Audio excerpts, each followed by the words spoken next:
At the end of December, I put up this post. This man had posted this in the self subreddit saying, why doesn't anyone care about the low and still falling college admission and graduation rates of men? I'm not going to do this post because I literally just did it, but I'll do the first paragraph.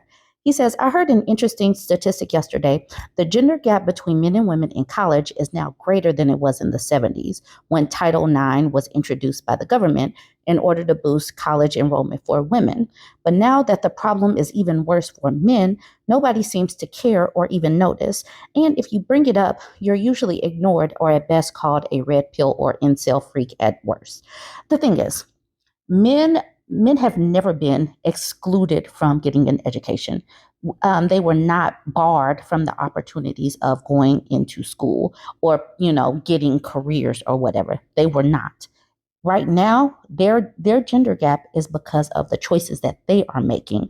Many men are not just being pushed up because women are being oppressed. Right now, they actually have to achieve things without the oppression of women propping them up. And they are not able to actually perform at a high level because they're not simply being pushed up by the oppression and the control of women. So what we're seeing right now is the fact that so many men were propped up artificially and them not actually being able to perform without that oppression. Many of them are failing and flailing.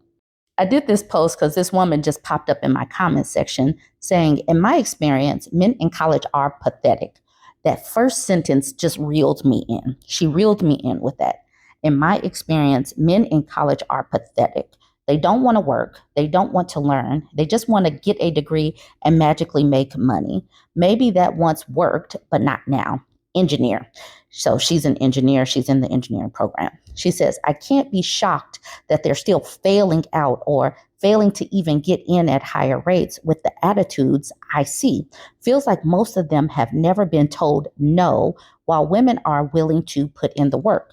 And women know that we have to put in the work, especially if you are a Black woman or another woman of color. We know that we have to put in the work. So we come in with that attitude of having to work harder. But Nev isn't done. She says, it's a joke amongst all the women in my program, again, engineering, that being in an all-male group means you will do 90% of the work. Most of them just want to sit on their butts and not contribute. At that particular point, in this juncture, I need to say, stop doing the work. Stop doing more than you need to do. They need to hold their own nuts and contribute to the work. Otherwise, they need to fail their portion of the work. I can't stand it that so many women have to go above and beyond to fill in the gap for mediocre males. Okay, let's continue with Nev. She says, so many dudes here complain that it's hard to find a job. There's no opportunities, but there are. They just aren't handed to you. Many of them never bothered developing social skills for interviewing. Many of them never bothered getting social skills for anything because they do believe that it should be handed to them. They're like, I'm a man. I have a peen. Here I am. Where are my opportunities? And it doesn't work like that. And because they're not being given things, especially when they are a white male, they just think that all of their opportunities are going to unqualified women and unqualified minorities. And that's the reason why they don't have a job, because some unqualified minority person or woman person got their job instead of them having a job. That's the reason why I will continue to say, make them hold their own nuts. Make them stop doing things for them. Make them sharpen these muscles, these skills, because they have to, because they are failing and flailing, because, having an easier route has jacked them up, coddling them, pushing them through, and oppressing women and other minorities has jacked them up. And now they're not getting a push simply because they're showing up and being mediocre. Anyways, y'all needed to see Nev's comments. It warmed my little heart this morning. Join the conversation. Let me know what you think about this. Don't forget to like, comment, and share. This screenshot was posted in the Gen Z subreddit, and it's titled, how are you guys effing this up so bad? So it's this post from this person named Steve saying, The Army hitting its recruiting goals in 2024 was largely driven by women, as young men are increasingly uniquely unqualified for service. The second screenshot was, this is a follow-up to a larger story I worked on with Kels Baker last year. The Army's recruiting woes are almost entirely attributable to men and the complicated societal problem of males falling behind in education, among other issues. And so I circled this right here. It says the Army's recruiting problem is male. I did go find this article, of course, but before I get into the article, let's look at some of the comments. Daffy says, some men don't want to go to war because it doesn't interest them, and some women want to go to war because they are passionate about it. And then Rice Cell says, plus 99.999% of people who see true frontline combat are men. Women sign up for support tasks behind the scenes. And then Andro says, keep in mind, it hasn't even been a decade since women were allowed in combat. We have literally been banned all this time, and men are still hostile to us in these environments. Just sounds like you're acting like men do all the real work when they deadass officially excluded women forever and still unofficially do. Women serve in hands-on roles more and more every year. No thanks to men in those roles. And she says, and men are still hostile to us in those environments. Please know and understand that women are getting sexually harassed and SA'd in these roles as well. And then it doesn't seem like there is very much, going after the perpetrators. So it's still dangerous for women to sign up for these roles. So when people like Rice Cell act like, it's just the men just doing the work and women just get to come in and do the easy stuff or the administrative stuff or whatever, that is BS. Bench Medium says, when I went to basic training, half of our drill sergeants were women. All but one of them were airborne infantry or air assault infantry. One of them was a ranger. For those uninitiated, air assault and airborne are the soldiers that drop into combat from helicopters and planes and are exclusively combat ops. Rangers are the highest echelon of combat ops. Picture Spartans from 300 in modern day battle gear. So yeah, you're totally right. And the above guy really has no idea what they're talking about, and I suspect of latent sexism. Not Your Throwaway says, some men are very invested in the narrative that all the ways men have traditionally held power over women and excluded women from accessing certain positions are actually ways in which men are oppressed by women. Men's participation in war and women's traditional exclusion from it is an area where this narrative rears its silly little head a lot. Sleepiest Boy says, 40,000 men recruited, 10,000 women recruited, for those that want to know.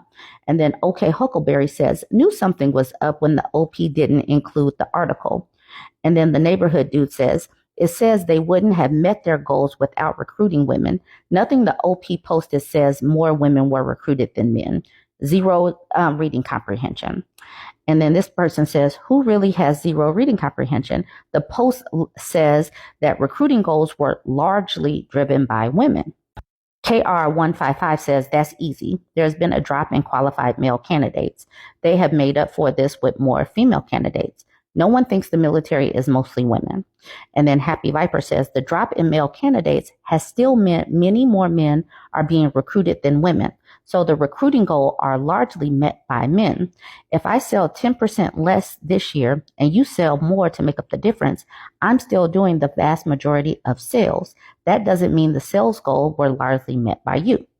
KR155 says, I'm so tired of trying to talk to Americans who clearly can't speak English. I literally just said no one thinks there are more women joining than men, and the title above doesn't say that. And then Kaylin says, as an American, I can 100% confirm that most Americans are borderline illiterate. I read somewhere that something like 50% of American adults have a 5th grade reading level. Even here on Reddit, a place known for exceptional pedantry, you see it. They literally cannot comprehend the sentences in the post. They see X is large and that's it. They cannot piece together what is missing or what is not being said. They cannot use context clues. They cannot extrapolate information if it's not stated simply enough for a fifth grader to read and understand. It might as well be Greek. And with that, I'm going to segue to the actual article. Here's the article from military.com. Surge of female enlistments helped drive Army success in reaching 2024 recruiting goal. Last year marked the first time in several years that the Army achieved its ambitious recruiting goals, primarily due to an increase in female recruits, according to internal service data reviewed by military.com. So I highlighted in yellow what I want you to take a gander at as I read. Nearly 10,000 women signed up for active duty in 2024. That's an 18% jump from the previous year, while male recruitment increased by just 8%, the data shows. So a jump by 18% is higher than a jump of 8%. So just putting that out there, that's the reason why they say women are helping to fix this recruitment situation. All right, it says the hike comes as the service continues to struggle with recruiting men who have traditionally filled the bulk of its ranks, but have become more of a challenge to enlist in recent years.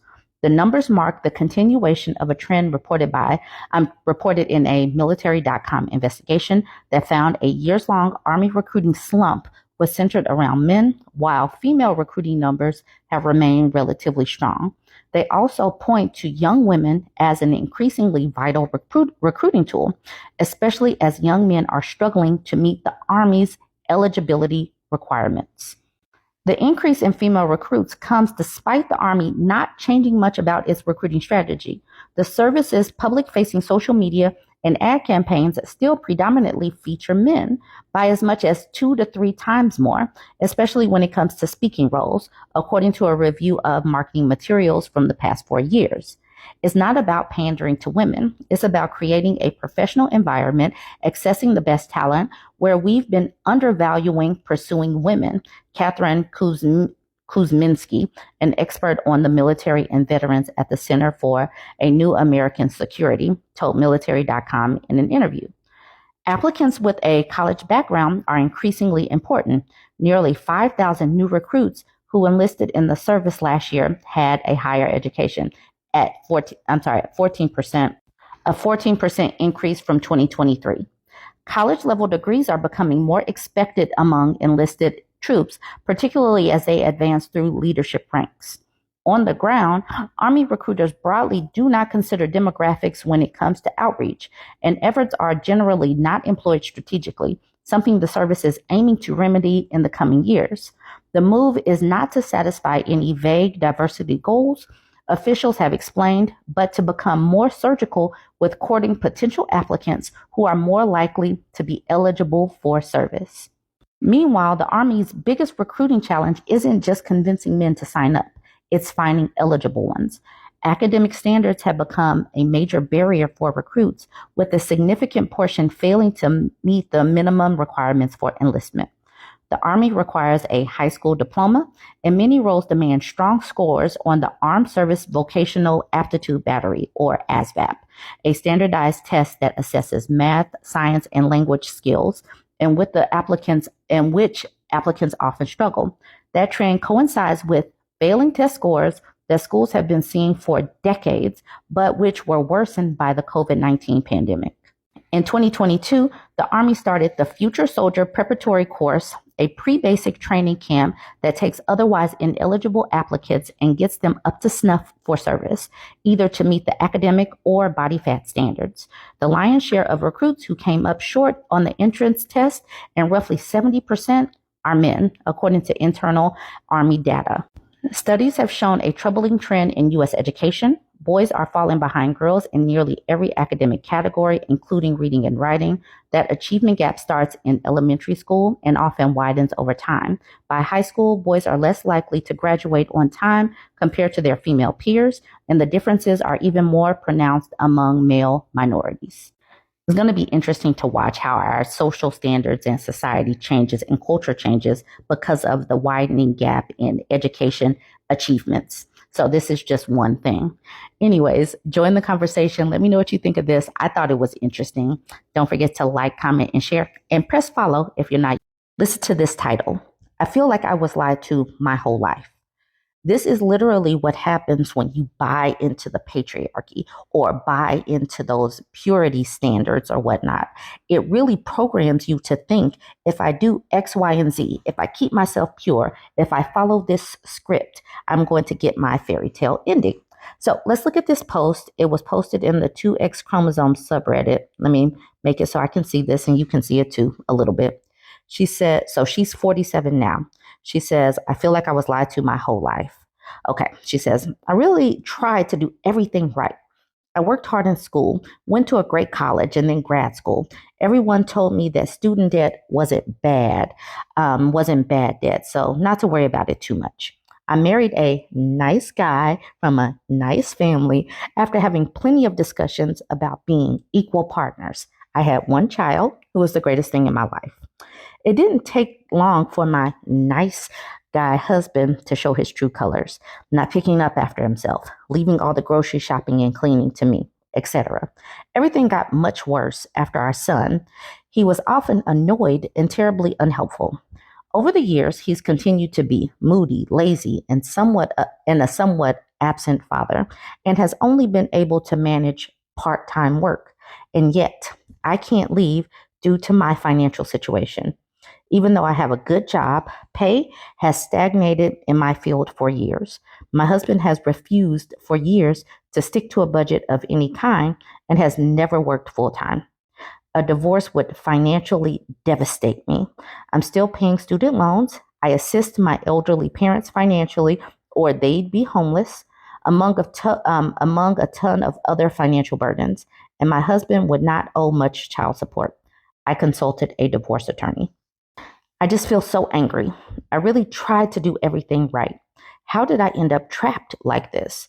I wish I never pursued grad school or gotten married, but I was told my whole life that these were highly desirable. I'm not asking for advice, just venting. Anyone in a similar boat, not similar boat. Anyone in a similar boat. She says, thank you for all the comments. I'm a little overwhelmed and can't respond to them all. Please know that I have carefully considered my options and have come to the conclusion that leaving the marriage, while not impossible, isn't my best option with the extreme financial stress it will cause and the effects on my child. I just feel angry about it, that I've strived to do the right things in my life, and was looking for a bit of support. Okay, so this part right here where it says, I married a nice guy from a nice family after having plenty of discussions about being equal partners. Cool.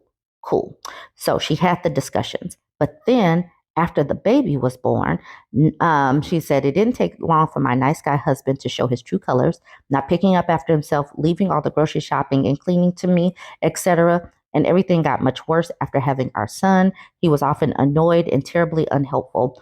Over the years, he's continued to be moody, lazy, and somewhat absent father, and has only managed to work part-time. So I bring these points out because you can vet. Let me move this over. You can vet all you want to. You can have the discussions. You can talk about how we would set things up. But how does that work out when life happens? Because you're not going to really know how someone's going to parent. Or like they could say, yes, you cook, I'll clean, or I will do X, Y, and Z. But when it's time to make that happen and it doesn't happen, then what are you supposed to do about it? You'll be like, can you do X, Y, and Z? And they'll be like, but why are you always nagging me? Because women bringing this kind of stuff up is nagging or whatever. And then it just like, after a while, it's just like, it has to get done. So you do it. And then all of a sudden, you're continually doing it. And then the resentment builds up until you get to the point where you're angry that you were lied to. Because life is not a script. Life is not a script. And these people that are feeding this script and saying, if you do X, Y, and Z, if you live pure, if you follow this script, you're going to have your happy ending after a while. They're lying. And I don't know why they keep up with this lie, because we're seeing that it's not really working out that well for people. So other people watching this should know and understand that there's no script that's going to get you to the happy ending at the end of the rainbow after skipping down a yellow brick road. It's just not going to happen. You have to create this life over and over and know and understand that you can talk some things out. But you don't know if the other person is lying or manipulating or love bombing to get their hooks in you, and then, then let the mask drop once you are hooked or whatever.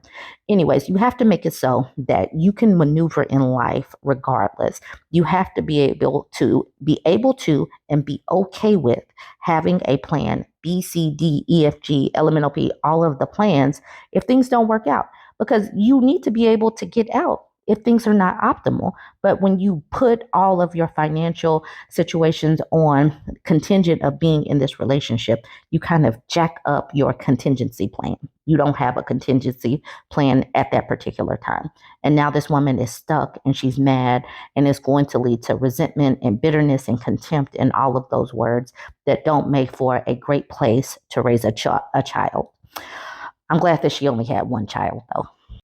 Let's look at this comment. Vodka 7 Tall says, kick him out and move your parents in.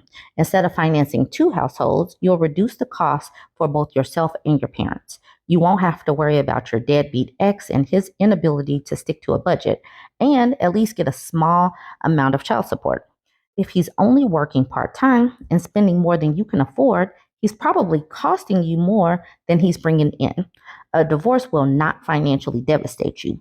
It may very well do the exact opposite once you cut your grocery and water bills by 1/3 and eliminate his wasteful spending. That is a very good comment.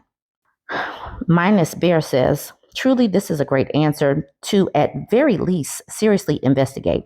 Not that it would be easy by any means, but seems so much more amenable than your current situation. Even if you were financially still in the same place, like it all netted out to be more or less equal. Having your parents' assistance with some childcare and not having all this additional frustration caused by your husband, it will definitely lift your outlook and raise your spirits. Another great comment.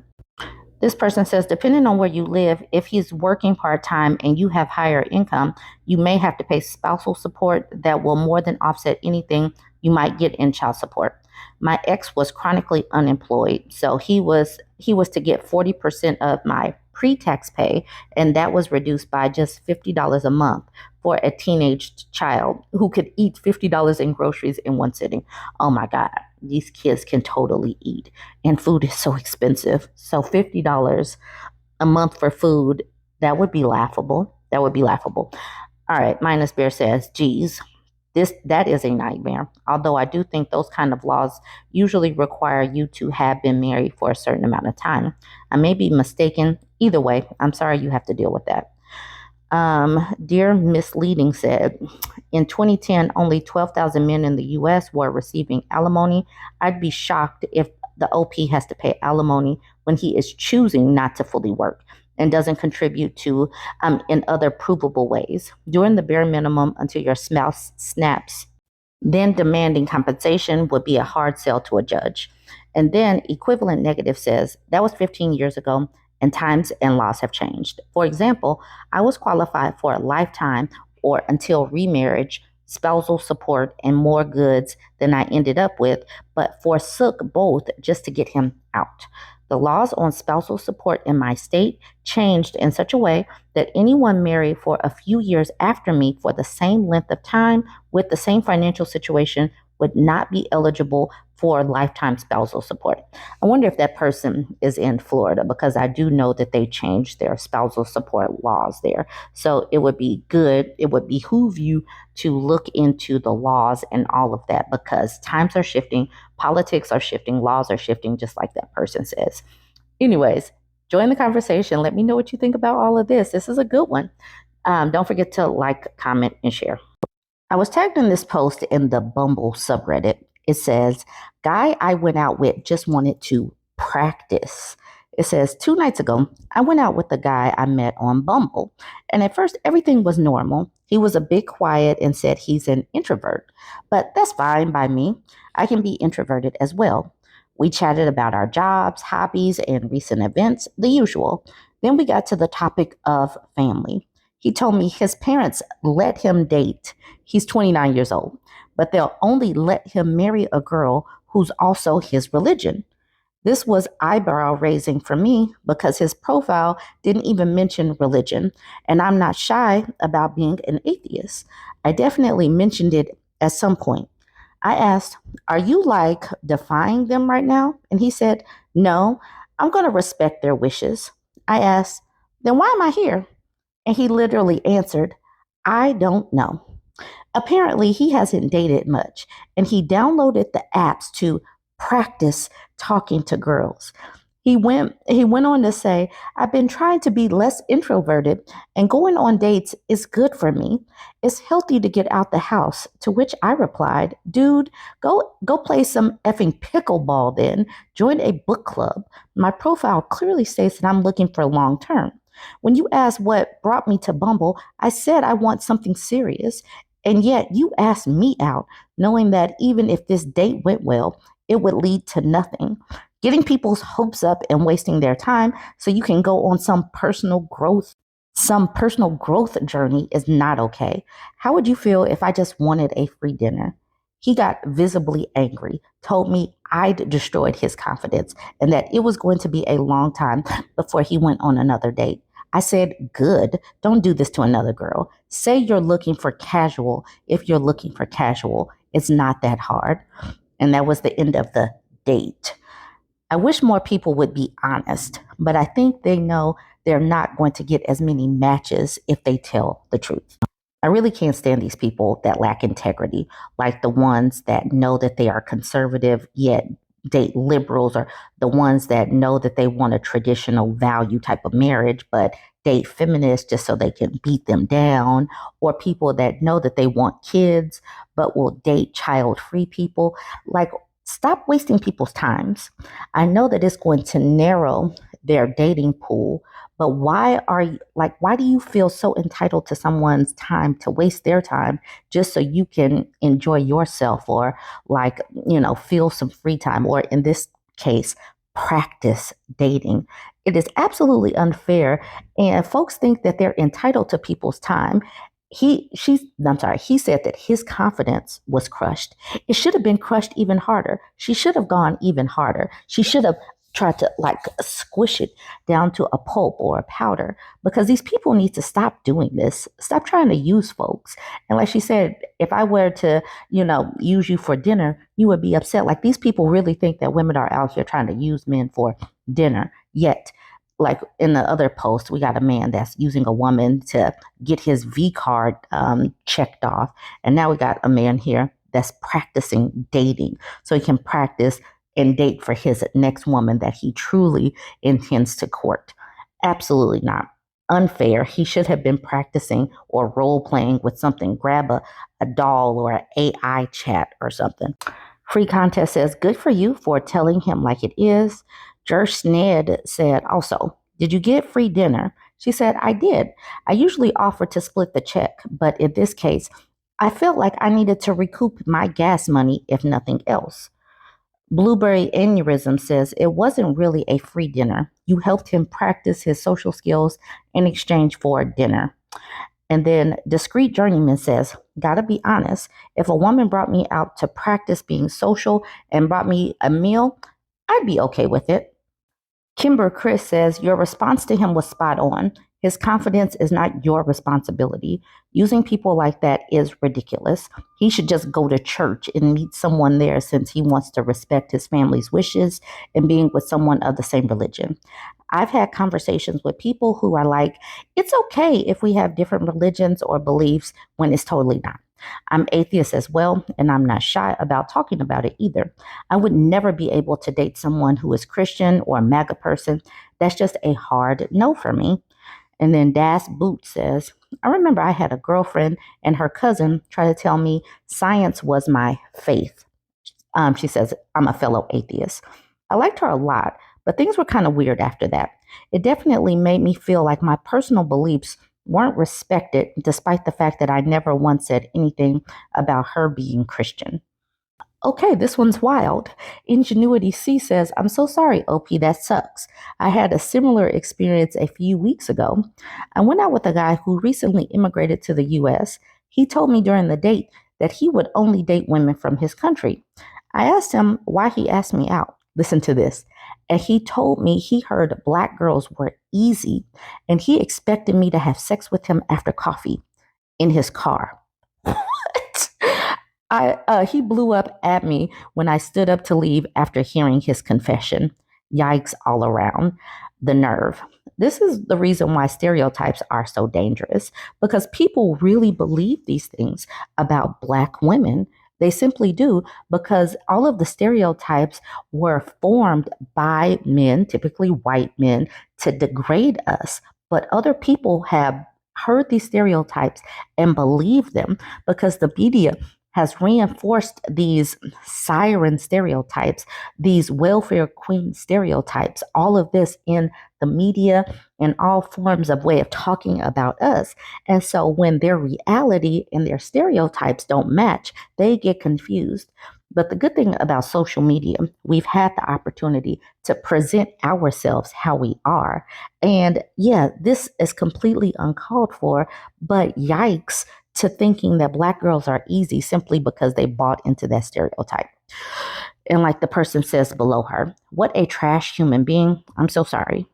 Oceanic 84 says, more common than you can imagine, even more so if they aren't from the West, because they really believe this about us. Two Shish Villy says, unfortunately, I'm too familiar with that. Some men I knew insinuated Western women are easy. This level of objectification just boggles my mind. Oceanic 84 says, a lot of ethnic men think it's okay to pursue Western women for casual sex and sexual experience, but only marry women from their own ethnicities. This person says, wow, what the F? And then this person says, damn, what a piece of hope his peen easily falls off. That is a prayer that I can get behind. I'm agnostic, but I will make that prayer, we'll put that front and center. May his peen fall off easily. All right, y'all. Let me know what you think about this one. Don't forget to like, comment, and share.